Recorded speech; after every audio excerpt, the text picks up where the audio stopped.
This is Matrix Lord 212, and I'm reviewing Amazing Spider-Man number 20 HU, and this has to do with the Vulture.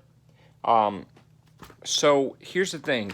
I am enjoying these books that focus on the villains. In fact, they should do a Spider-Man series, like Spider-Man's Villains comic or something, and maybe make it like a limited series and just focus on a villain each month.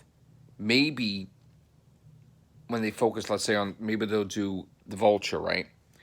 And they'll make him young again, because I like it better when he's young. When he was young, he was a force to be reckoned with.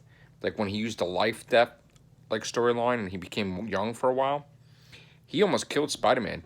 Otto Octavius had to save Spider-Man because he injected him with some type of virus he couldn't cure. So, he could have been right up there in the like top 5 villains if he stayed young. But then, of course, he reverted back to his age, his real age.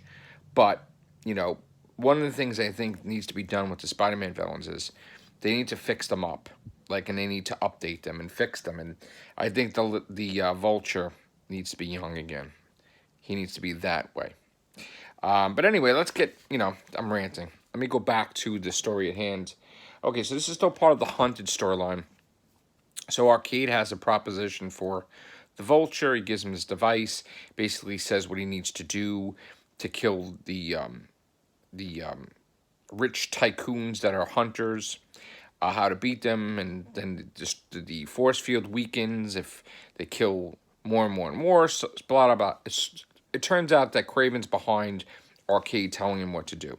So he tricked Vulture into being the leader of this whole group.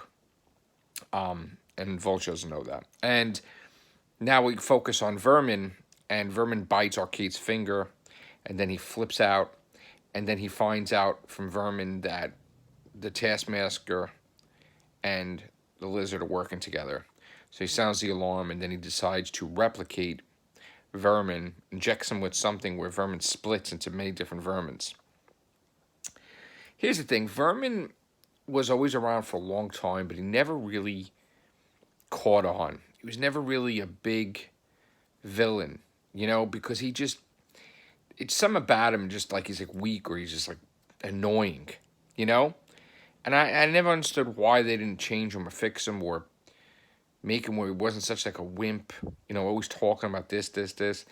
Like he's just like mother. Like what the hell? Like just why can't he be a cool supervillain? But they never made him like a cool supervillain really. No matter what they tried to do. Even put him with Carnage and everything, he just wasn't that cool.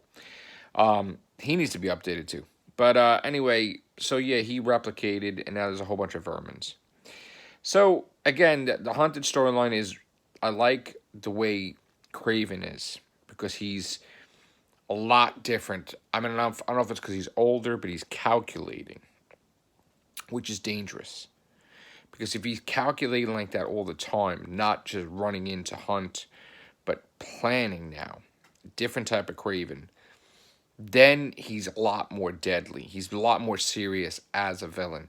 I mean, if they could maintain him being rich and staying in New York and doing stuff, with his clone son or whatever, I think that he could be huge again, like he was. Like, just after the storylines are over, he keeps his fortune.